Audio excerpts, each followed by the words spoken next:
Today we have a team loading up the trucks so that they can take them back to their organizations. We were able to serve 27 different city agencies and local nonprofits. Everything from the Jacksonville Zoo, Claire White Mission, Sulzbacher Center. We felt that repurposing this furniture back into our community was the best way to reuse it. For many of these nonprofits, they were able to come in. Most said that the funding that they would normally have to use for furniture and supplies, now they will be able to put right back into their programming that serves the community. I have personally enjoyed getting to know a lot of these community partners better and hearing exactly what they are doing with a lot of this stuff. It's very exciting, and it's been a pleasure to be able to work with them.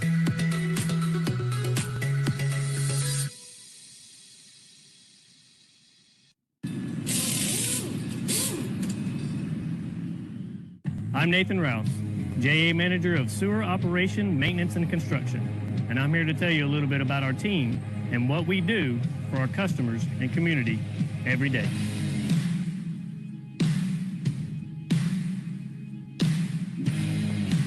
Our team ensures the wastewater collection system is operating effectively. If there's a problem, it's our job to get things fixed as quickly as possible so we can mitigate any customer or environmental impacts. What makes our job so challenging is that there are approximately 6,000 miles of sewer collection pipes in our 4-county, 900 square mile service territory. 6,000 miles. That's roughly the distance from Jacksonville to Seattle, Washington, and back. We have around 60 employees in sewer OM&C, divided into 2 large groups of maintenance crews and construction crews. Safety is of the utmost importance for us, as we know we work in a very high-risk profession. Collection system pipes are installed deep below ground and require excavation to be fixed. Maintenance crews are set up to work to a depth of about 10 feet. Construction crews have the necessary equipment to facilitate work to nearly 25 feet deep. And anytime you dig a trench for excavation, you got to be careful about cave-ins and hydrogen sulfide gas. Both can be deadly. We don't lay the pipes for new construction. That's done by developers. But once that work is complete and up to JEA standards, we take over the maintenance. Our biggest challenge is keeping up with the demands of a collection system that is ever increasing in size and facilitating necessary repairs or replacements with as little impact as possible to our community and the environment. I hope this gives you a better idea of what we do in sewer operation, maintenance, and construction.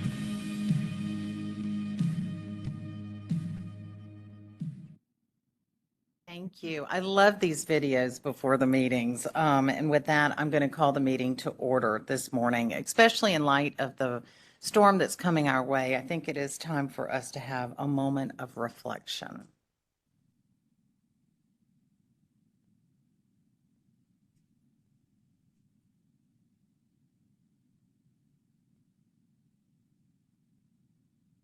Thank you. Jay, would you be kind enough to introduce us to our new board member who we're so excited who's here? And I'm excited that you are here. Kwanzaa Humphrey, welcome to the JEA board. Kwanzaa is the Chief Human Resources Officer at ViStar Credit Union. If you'll just shake your head if I get any of this wrong, then we can fix it. So, she serves with other nonprofit organizations and is a board member of the UNF Foundation, brings a wealth of experience to our board.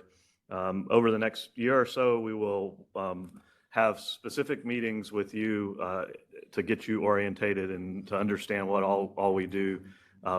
This has come pretty quickly here at the end. We've met last week. And we're honored that you are a part of this team and excited for you to be here. And if you have any questions at all, ask us, ask the other board members and a lot of team members that are here to help you. And we appreciate that you're here to help us. Thank you. Ask the board members ask the board members in a public setting. In the meeting, right. I love it. We're thrilled to have you here. Look forward to working with you and getting to know you better. I will look for a motion to adopt the agenda. Is there a second? It's moved and seconded. All those in favor? Aye. Motion carries. And Justin, value moment. Good morning. My name is Justin Sensor. I'm the manager of water, wastewater reuse, delivery, and collection engineering. I've been with JEA for 5.5 years, and my team provides engineering support service for JEA's Pearl Street Service Center, which was mentioned in the video that would begin the beginning of the meeting here. In that video, they mentioned that we maintain 6,000 miles of sewer pipe, but we also maintain over 8,000 miles of water mains, and we send over 200 employees out into the service territory every day to keep pipe between the wells to the treatment plants, from the treatment plants to the customers' meters, and from the meters back through the drains to the manholes, pump stations, to the wastewater plants, and then from there back to the reuse meters. So we maintain a tremendous amount of infrastructure in this city and in our service territory. My staff of engineers and technicians document the installed work of our water and sewer construction crews. We develop construction plans and obtain permits for upcoming projects, and we performance test the distribution system.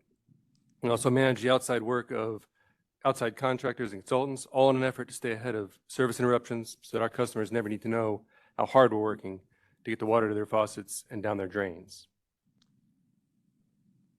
For those of you that are attending the meeting in person, the safety protocol is on the screen and in your printed materials. For those of you who are attending remotely, please be mindful of your areas and do keep your eye on the storm events that are developing. At JEA, our values are safety, respect, and integrity. And for today's value moment, I want to share an example that I believe highlights all three. On July 5th, a Pearl Street Service Center employee experienced severe heat stress and ultimately had to be treated at a medical treatment facility at an urgent care clinic. Thankfully, the employee recovered, and although this was a safety issue, it also highlights how JEA's core values of respect and integrity are woven into the contributions each role at JEA makes to improving lives and building community. Early in my career, I worked with a construction superintendent who would often say, "For want of a nail, the kingdom was lost." He would say that concrete pours, when we'd start excavations, he would say it all the time. "For want of a nail, the kingdom was lost." There are variations of this proverb in multiple languages that date back to the early 13th century. But the one that I found that most is what he would quote was a 1758 version that Benjamin Franklin wrote in the book, The Way to Wealth. "For want of a nail, the shoe was lost. For want of a shoe, the horse was lost. And for want of a horse, the rider was lost. Being overtaken and slain by the enemy, all for want of care about a horseshoe nail." The lesson from the proverb is that small details matter. And with that in mind, I want to talk about the small details each of us can influence that could have changed the outcome for our July 5th heat stress employee. Now, if you work outside in Florida, you're not going to be surprised that you can start sweating just standing still, even before the sun comes up. And where I work at JEA, towards the end of spring, we start to see flyers on bathroom stalls that talk about the color of your urine in relation to dehydration. Our safety talks start to include topics of heat stress. We start to see pallets of water being delivered. These are small details, but these small details matter, and without someone taking their role at JEA seriously with integrity, the outcome for our July 5th employee might have been quite different. Consider how different it would have been if our first aid classes, consider our core value of safety, had failed to include heat stress topics, or our currency emails did not include reminders to stay hydrated, or if this employee's coworkers had not recognized the symptoms and his crew leader had not upheld our core value of respect and taken action. How different would the outcome have been if the pallets of water were not being paid for, or if our ice machines had broken and the purchase orders that were required to order new ones could not be generated? How different would the outcome have been if the air conditioning in our fleet vehicles or the medical clinic wasn't being maintained, or the vendors that are hired to provide this service weren't being held accountable? Consider how different the outcome would have been if the urgent care clinic had lost power because trees had not been trimmed, or underground utilities had not been marked, or the original installation had not been inspected. For want of a nail, the kingdom was lost. All of us make decisions every day about small details that will have far-reaching impacts. It is overwhelming when you start to think about the interconnected web of people, materials, services, and systems that are required to keep the lights on and the water flowing. So in closing, no matter how big or small you believe your role is, your decisions are combining with the decisions of many others at JEA to help JEA improve lives and build community with the goal of being the best utility in the nation. Please remember our core values of safety, respect, and integrity. Remember safety when you're outside, and be aware of how your body is reacting to the heat. especially if you notice you've stopped sweating, you feel nauseous, or you're developing a headache. Remember our value of respect if you observe these symptoms in others and take action. And finally, please remember integrity when you're completing your responsibilities at JEA. Thank you for all you do. And with that, I'll yield back to the chair. Thank you so much. And you're exactly right. Small details do matter quite a bit. So we really appreciate that reminder. Michael Borland is not with us today. Is he out there virtually, Landon? Yeah. He had a conflict. Okay, perfect. Perfect. Well, we will move to comments from the public, and we'll start, Bud, with you. And we're kind of trying to do an abbreviated meeting today, so we are going to keep everybody to 3 minutes on their comments. I'm going to use 1 minute. Fabulous. You'll see a handout on some proposed JA goals. We had a series of people that wanted to talk about this today. We recognize JA has more urgent things to deal with about service and safety for our community, so we'll come back in September. Thank you. Ongoing conversation and communication. We appreciate it. John Nooney.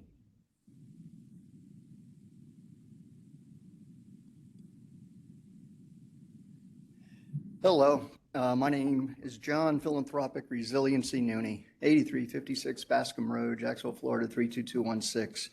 And, I'm going to steal that small detail. I love it. And JEA, I need a sponsor.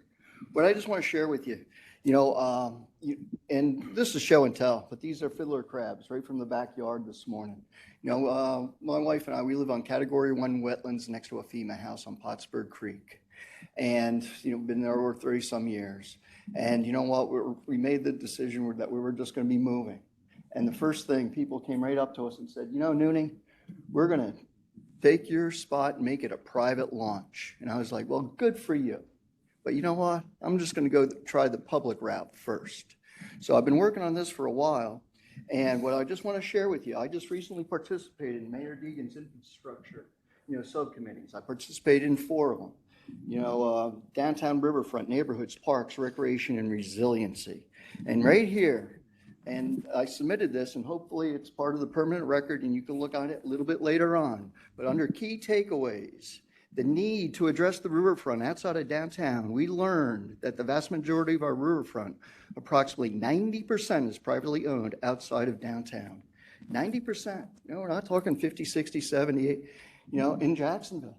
There is zero access on our waterways, for Joe Q Public.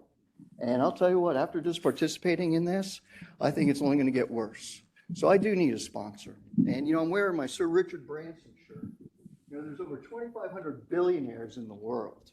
I think of Necker Launch, I'm just having fun with it. But JEA could be a huge sponsor in the resiliency aspect of it, and its partnerships. But anyway, going forward, I participate in the resiliency subcommittee and parks, and like I said, neighborhoods. So just as you go forward, there's going to be a lot of legislation, a lot of, money moving around and all that other happy stuff. But the bottom line is public access for Joe Q Public for this city, Duval County, Jacksonville, and the consolidation of the massive, waterways. And just again, 90% is private.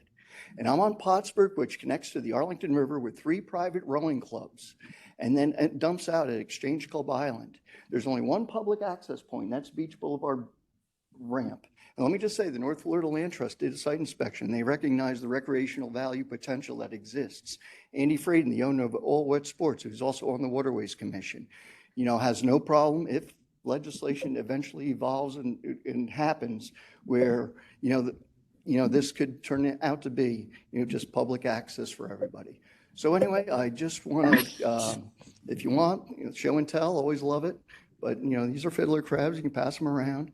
But anyway, it's a thriving ecosystem.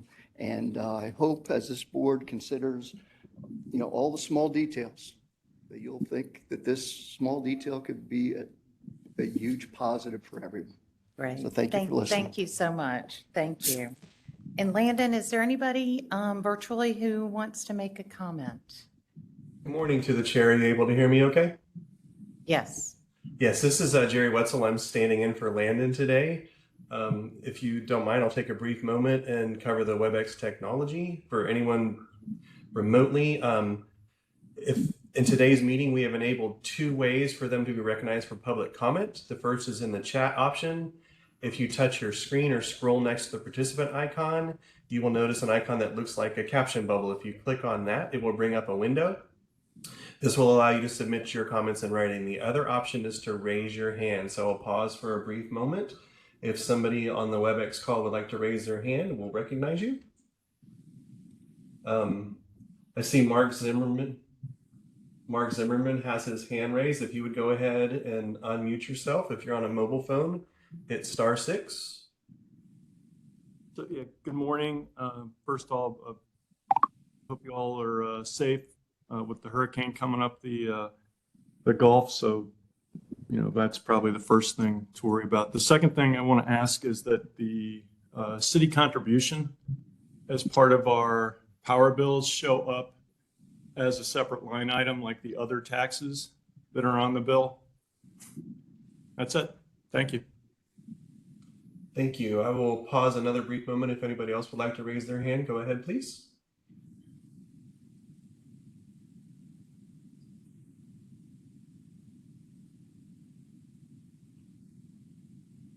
Seeing none, to the chair, back to you. Thank you so much. And thank you, Mark. We will explore that option. CEO report. Thank you very much. Good morning. And thank you to the board for being here. It's a busy time in our business. And I appreciate the work that you all do. And again, welcome to the board. I had several important things that are going on in our community that I think that deserve some amount of focus. And as I thought about the things that I wanted to address, the first one was fun, to welcome you to the board. And I appreciate that you are here. The other issues are maybe a little bit less fun. The first one was, I think it's appropriate for us to recognize and know the shooting that occurred over the weekend, that the hate that still shows itself in the world. It's hard to comprehend and it's hard to talk about. And the fact that this tragedy occurred 63 years after another hate-filled event of the Axe Handle Saturday here in Jacksonville makes this topic so many years later all the more reprehensible. Our own board member, Dr. Faison, is not here today because he's still supporting the community at large and the community at Edward Waters University as we grieve the events that were so very close to an even larger tragedy.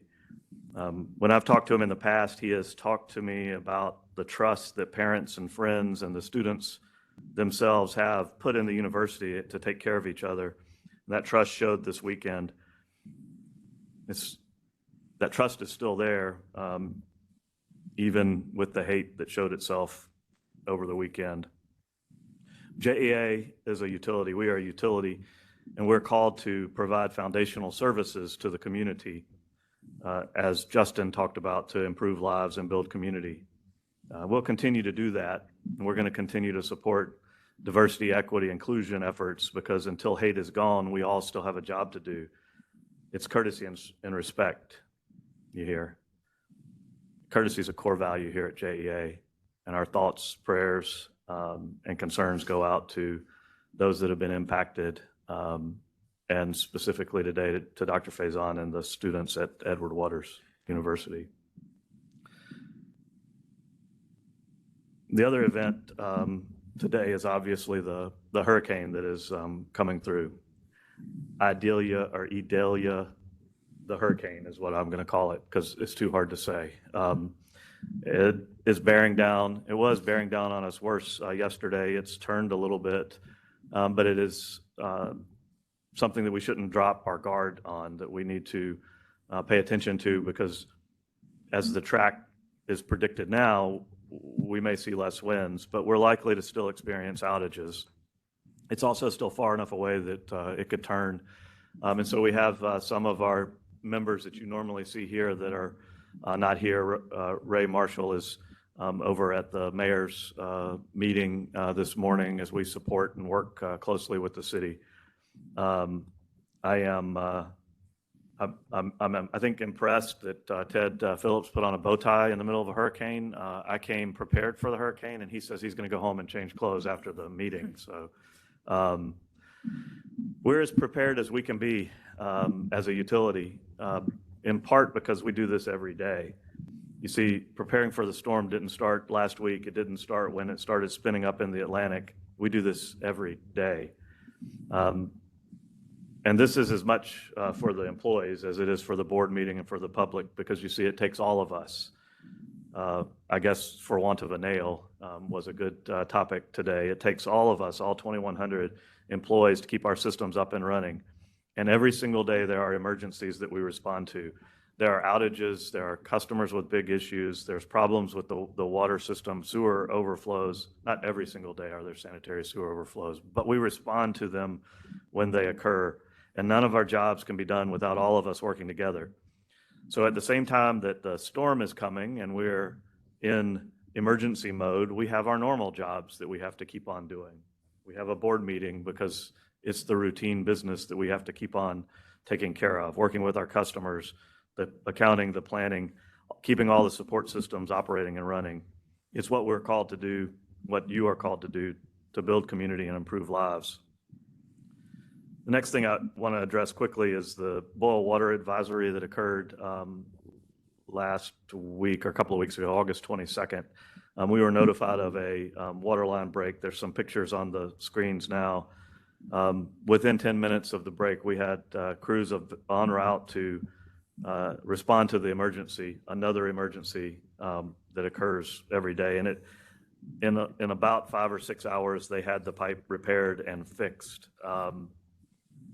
But with that size leak, the pressure dropped, and we had to issue a boil water alert to 25,000 customers. It was a boil water advisory.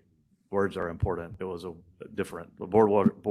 boiled water advisory for 25,000 customers. That's about more than 50,000 people that we had to ask to boil their water to be sure they were safe for 2 days. And the truth of the matter is that we made an error when we were performing work on site and broke this pipe. We were working to determine the root cause of it, and we'll work even harder to be sure that we have processes in place to keep it from happening in the future. But it's a good time to remind the public that calling before you dig, calling 811 before any excavation work is important for safety, which is another one of our core values. We never want to have a broken main or a boil water advisory. This one did provide us a chance on a smaller scale to respond and test our muscles for our getting ready for hurricane season. And it was timely as the hurricane comes in. Today, we are preparing for the hurricane. We have 500 extra people that are coming to town today. Some are contractors, some are public power partners from Texas and Missouri to respond. It's one of the things the public utilities in this nation are really good at, is this mutual aid. We return the favor when there's issues that are happening in other areas. Our emergency operations center is up and running. We've announced to our employees that we will move to a full system emergency at 6:00 a.m. tomorrow morning. Today will be a day continued planning and organizing. While it's good that it's jogged a little bit, we still have to be ready in case it comes back. We have teams in place at EOCs here at the city, working with the mayor and her staff, and in St. John's in Nassau County. And we'll continue to coordinate with them closely over the next few days. Most importantly to me, I think our team is well prepared, and it takes all of us to do this. We provide foundational services to the community, and we do it every day, and we'll see that especially in the next few days. I had an emergency occur with a large number of outages several years ago. I went to the operations center of the utility that I worked for at the time. The person over operations of the electric system was there. I walked up to him and said, "What's the situation? What's going on?" And he said, "We have 25,000 people out of power." Meters is what he had, 25,000 meters out of power. And I said, "What are we going to do?" And he said, "We're going to turn them back on." A storm is coming to Jacksonville, and we'll have issues with water, and we'll have issues with wastewater and electric. I'm proud of the people that are here, all 2,100 of them, plus the 500 from outside that are helping us. Because when the storm comes and the power is out, we're going to turn them back on. There's several items on the agenda today that we're going to be go through a little bit more quickly, but we will take as much time as the board wants to talk about any issues. Thank you very much for being here. For those in the public, please stay safe as the storm is coming, and for all the employees, keep in mind all three of the core values, in particular today, safety. Thank you. Thank you, Jay. Any questions, comments for Jay? And welcome. We are thrilled you're here. All right, we will move into the JEA performance update. Deanna's dressed for a hurricane, There you unlike go. Ted. Thank you, Deanna. Yes, ma'am, I am. Good morning. My name is Deanna Davis. I'm the Director of Business Development, and I have been a JEA team member for almost 7 years. The development team is responsible for the evaluation and development of existing and potential business streams. We look at new business as well as new ways of doing current business, all under the lens of recommending projects that result in expanded customer options, new ways of achieving goals, and the overall betterment of our community. Today's performance update includes data through July 31st, 2023. For this month's update, we are pleased to report that we are seeing both stability and positive trending in the majority of our scorecard metrics, which is a good indication of continued strong performance as we get closer to the end of the fiscal year. We are also seeing some of our metrics continue to be affected by Florida weather conditions. We wrote this before the hurricane. During the months of June and July, JEA's service territory experienced a very active thunderstorm season. Outages from these thunderstorms have contributed to an increase in our System Average Interruption Duration Index, or SAIDI, to 62 minutes. So far, August has been less active, and we expect to meet the goal of 65 minutes for the fiscal year. The hotter than expected weather also played a major role in the increase of fuel and purchased power expenses, which increased by approximately $8 million this month. This increase was primarily the result of July actual expenses coming in at $9 million higher than forecasted last month. And the largest component was driven by 84 gigawatt hours of additional sales. The third wave of the J.D. Power Customer Satisfaction Survey returned results, placing JEA in the third quartile for residential, landing just 1 point away from the second quartile. While we have subsequently updated the fiscal year forecast for residential customer satisfaction to the third quartile, continued efforts to close this gap from best in class are focused on the areas of price and value, power quality and reliability, and corporate citizenship. The final wave of results will be released in September. For commercial customer satisfaction, JEA landed in the second quartile in overall satisfaction, ranking 27th out of 76 utilities nationwide. The most recent wave saw a hit to price satisfaction and corporate citizenship. However, we have slightly improved in communication and power quality and reliability, while the industry has seen declines in those factors compared to the last wave. With current forecasts, our pay-for-performance metrics, pay-for-performance is currently projected at 3.25% of base salaries. Scorecard metric data is also provided in today's board package. We're happy to answer any questions you may have. Any questions? Yes, ma'am. I'm just wondering, on the residential side, how does that compare to your peers? You're talking about the customer The satisfaction? customer satisfaction, yes. Yeah, we are 1 point from the second quartile. I think there's roughly 100 or so people that are in the J.D. Power's survey. We compare to mid-size utilities across the nation, and then we focus on the Southeast. And so we're moving.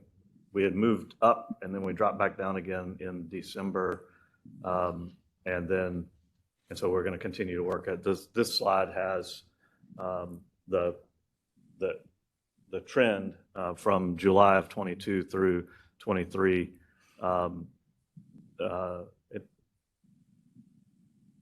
on the customer satisfaction, residential, and see the residential dropped in December, and we think that was primarily driven by the increased cost of natural gas that drove the prices up really high. Thank you. That's usually my favorite question, so I'm so glad you asked it. It's worth giving Kawanza, the banker, a deep dive into the history of that and our plans go forward. We're going to throw a ticker tape parade when we finally get back to the second quartile, which is what all of our goals are. So we'll get there. Thank you. Anything else?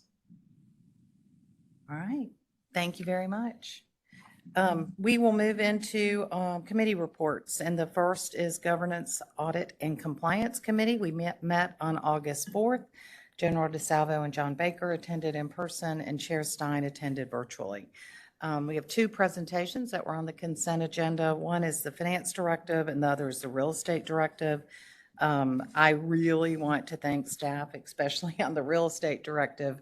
We had several iterations over many months of that one, and I think we landed in the right place. So really excited about where we are there. Additional presentations, we engaged E&Y with our, believe it or not, it's time to start with the audit plan. So that cycle never ends, Ted. So we've got some decisions to make about E&Y's relationship go forward relative to their managing partner, but we're going to do that at our next committee meeting. And we had a great conversation with the audit services and ethics update. I was really excited to see Lee and Willette present together and look forward to continued presentations together as well. We discussed cybersecurity.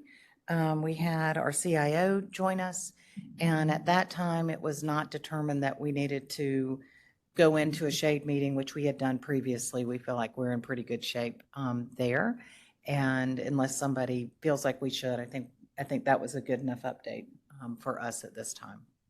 Any questions or comments about the committee commonly referred to as the GAC committee, which I really think we should petition for a new name? Any questions?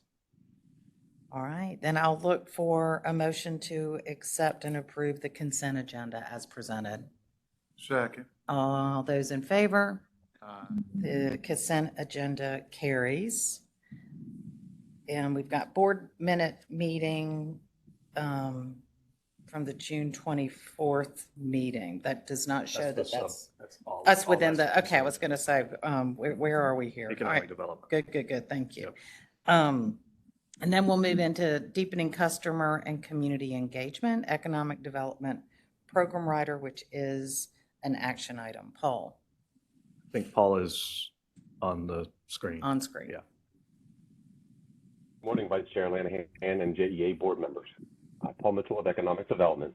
Prior to requesting action to approve the updated enhanced EDP rider or Economic Development Program rider, we thought it would be helpful to review the timeline for the tariff changes.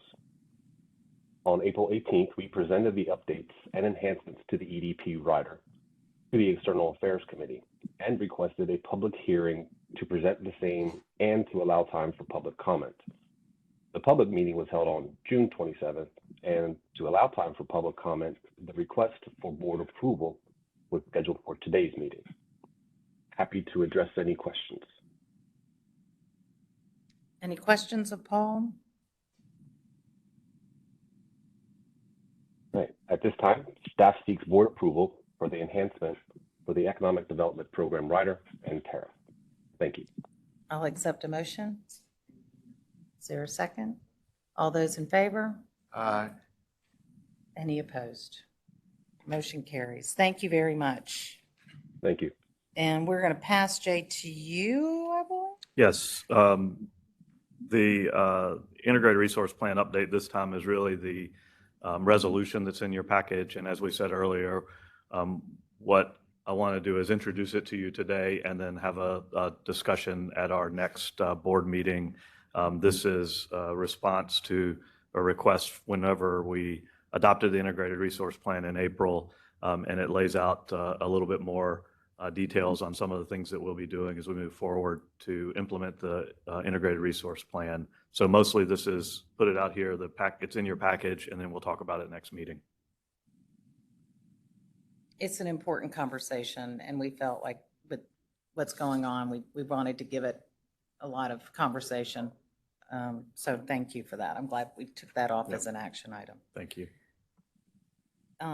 And supply chain? I'm going to talk about that one too real quickly. Supply chain's been a topic that's been before us a couple of times before, but we want to alert you to some challenges that we're continuing to face with supply chain. The good news about supply chain right now is that we have 100% of our storm stock in place, and we are prepared for that part of the storm. We've talked to you in the past about residential developments and customers, and we are doing better on that portion. We continue to discuss and meet with the developers. In fact, we had a developers workshop on August 22nd, and Rick Morales came and helped represent the board and to share some of the things that we're doing in his experience as a developer and builder to help the developers understand what's going on. Today, the bigger problem is on our larger three-phase transformers. These are the larger transformers like in the picture here that serve commercial customers, multi-tenant projects, and larger customers. The demand for these transformers has increased substantially and increased twofold right now. There's a significantly more demand than we've had, a lot more commercial projects coming in. There's also higher than usual maintenance in replacing existing transformers because of the type of steel that we used 20 years ago. We've stopped using that now, so they're in better shape, but many of our transformers that should last longer are coming to the end of their life sooner than we would like. So we're working with both the supply chain group, the engineering group, all the construction and the development community to keep people up to speed on what's going on. Unfortunately, we have 12 projects that are ready for service that are going to experience delays for several months. And more concerning, we have 139 projects that are needing transformers next year, and these projects could be delayed up to 6 months, depending on the actual delivery dates. We're continuing to work on this, reconfiguring design, doing energizing partial parts of projects, which is not something we used to do. We're utilizing smaller transformers when we do that. We're trying to find underused transformers, harvest them, and redeploy them in the proper location. We're looking to add more suppliers. We're reprioritizing our production slots to match with our demand, which means we're working with the manufacturers to get the right types of transformers in as quickly as we can. We are going to continue to do that. And now there's not a lot more to update on that other than to tell you there's concerns. And I believe that this will now replace the Vogel update at each board meeting to keep you in front of what's going on. And the next board meeting, we'll have more numbers to share with you and dates and impacts. But it continues to be a big concern. We'll continue to work with the developers to keep them in the loop of what's happening. So I'll answer questions, or someone will answer questions if there are any. It's mostly to alert you to the problem.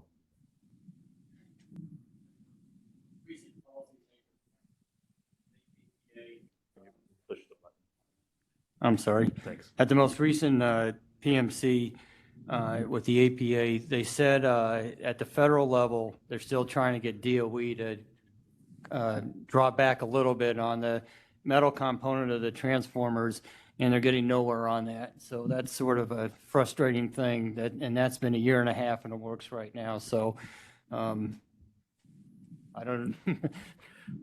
So we continue to participate in meetings with DOE, the White House, other agencies in DC to try to help with that.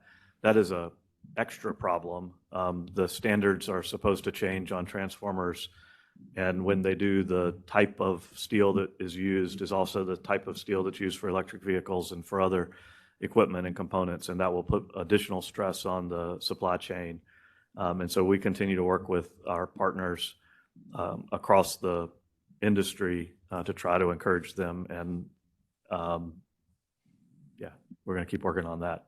This is, even before we get to the steel as a problem, is already a problem for us.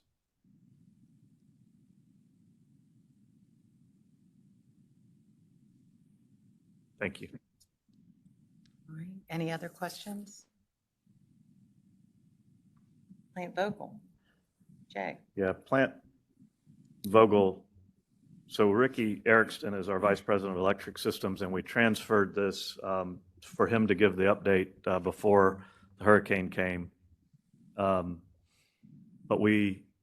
because it switched to operations now, we had been giving you what I guess I would term theoretical updates in the history. But last month, on July 31st, Plant Vogel turned on. The history of Plant Vogel you all know and are aware of. And there it is. The history is that in 2008, board approved the. You didn't want to say next 20. slide. I did not want to say next slide. I was not going to say it. You weren't going to say it. Was trying to go. It's this is the history and the timeline that it took to complete. It was approved in 2008 and talked about before that. Units 3 and 4 were projected to cost $1.4 billion and were supposed to come online in 2016 and 2017. Series of problems have occurred, but the good news is that we are now up and running with the first unit, and the second unit is moving forward. The unit 3 is our first unit, and unit 4 is moving forward. They've had fuel load and they're making really good progress. They are still calling for late calendar year 2023. We think probably sometime in early 2024 is when we would expect it to come online. And as it comes online, it will be 206 megawatts of clean energy that helps us meet our goals for 2030. The cost of the project was scheduled to be $1.4 billion. It turns out almost $3.5 billion is what it cost us, and over the next 20 years, that means $245 million is what it's going to take to fund this over the next 20 years. It's a substantial increase. It is in large part the reason we have the rate increases over the next few years, is to cover the cost of Plant Vogel. And we think that over the long haul, the zero carbon emissions will be beneficial to us, but it will be expensive in the first few years. But it does give us additional capacity. It increases our diversity, and it helps us with our clean energy. So I think it's a positive all in all, and we're up and running with the first unit, and we'll continue to update if there are changes to unit 4. We'll have written updates, but probably not as many verbal updates from here on Plant Vogel unless there's significant changes. Happy to answer any questions. Questions?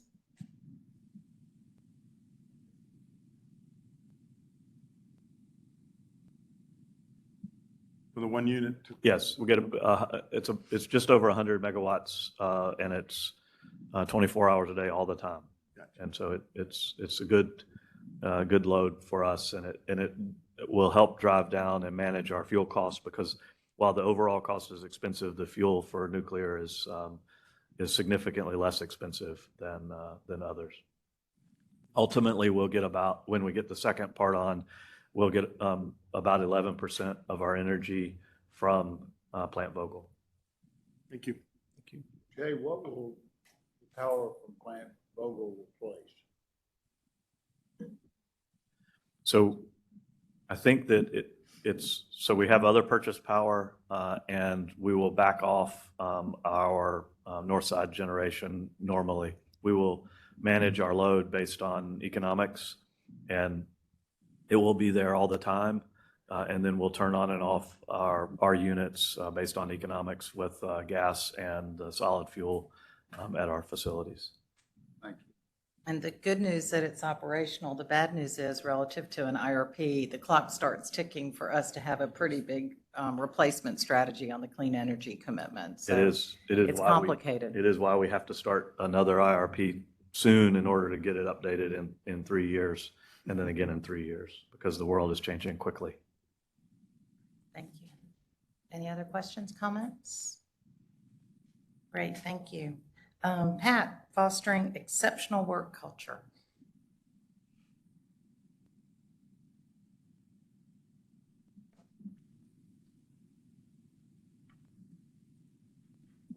Good morning, Vice Chair Linehan and board members. I'm Pat Malis. I am the Senior Director of Employee Services, and I've been with JEA for 10 years.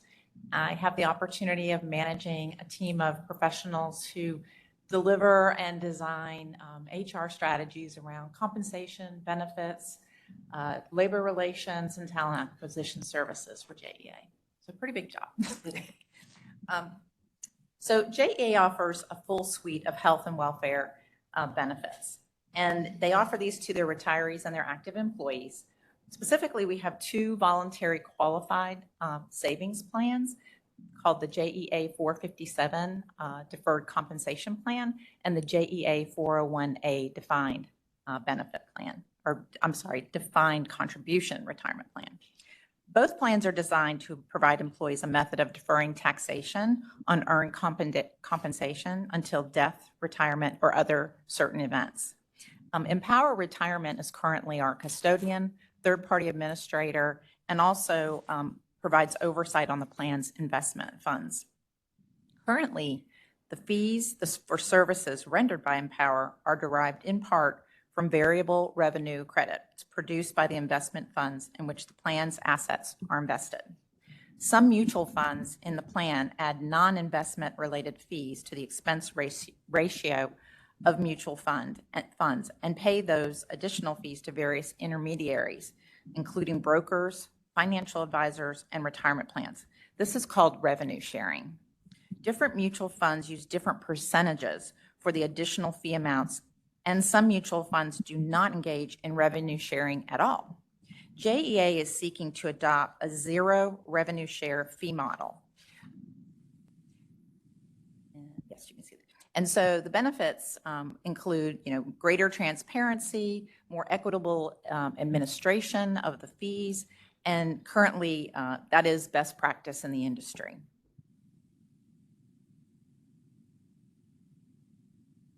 All right. In addition, in 2020, the CARES Act allowed retirement plan participants affected by the coronavirus pandemic to temporarily have greater access to and flexibility to respect to their retirement funds. Pursuant to the CARES Act, an employer that wished to offer the temporary relief was required to do so as quickly as possible with immediate effect, and then later take steps to amend technical provisions in the governing plan documents. Accordingly, JEA immediately implemented the temporary CARES Act relief for the benefit of the plan participants in the 457 and the 401A plans. Like the CARES Act, the Setting Every Community Up for Retirement Enhancement Act, or SECURE Act, mouthful, required employers to implement applicable provisions as quickly as possible and then later take steps to amend technical provisions in the governing plan documents. In accordance with the CARES Act and the SECURE Act requirements, Empower has now prepared written amendments for each plan to amend the technical provisions as necessary to comply with each act. Staff is recommending the board approve the proposed amendments to the restated Master Services Agreement for the JEA 401A and 457 plans with Empower Retirement to implement the zero revenue share fee model effective January 1st, 2024, and approve the proposed technical amendments to conform to the CARES and SECURE Act for the 401A and 457 plans, authorizing the JEA Managing Director CEO to execute the implementing documents. Thank you. Thank you. Any questions, comments? John? Pat, do these changes cost the JEA anything? No, sir. There's no financial impact to the company. Thank you. I would just say kudos to you and your team for implementing this for your employees. This is a great practice to have. Out of curiosity, just wondering if you have a retirement committee that comes together and reviews the plans for the employees on a regular basis? Great question. We have an investment advisory committee that actually is made up of JEA employees as well as benefits, as well as our, we have an investment advisor that sits on that committee as well that we procure. And they help us make decisions on the investment funds and what to do on a quarterly basis. Wonderful. Thank you. Thank you. Great job. Thank you. This is an action item. I'll entertain a motion. Is there a second? Second. All those in favor? Aye. Any opposed? Motion carries. Thank you. Pat. Appreciate it. Is there any old business to come before the body? Is there any new business? Just one thing, Chair Linehan, so getting back with APPA, they have a new CEO now. Scott Corwin is backfilling Jay Ditto. And so he just came on, I believe, last month, I think. Yes. But anyway, so look forward to working with him. Great, thank you. Any discussion? Before we adjourn, I just, will echo Jay's thoughts and prayers for our entire community as we heal from the events of this past weekend, and remind everybody, get prepared, stay safe, and thank you, Jay and team, for taking care of us and making sure that the impact is minimal, any impact that we have. The next board meeting is September 26th, and with that, we will stand adjourned. Thank you.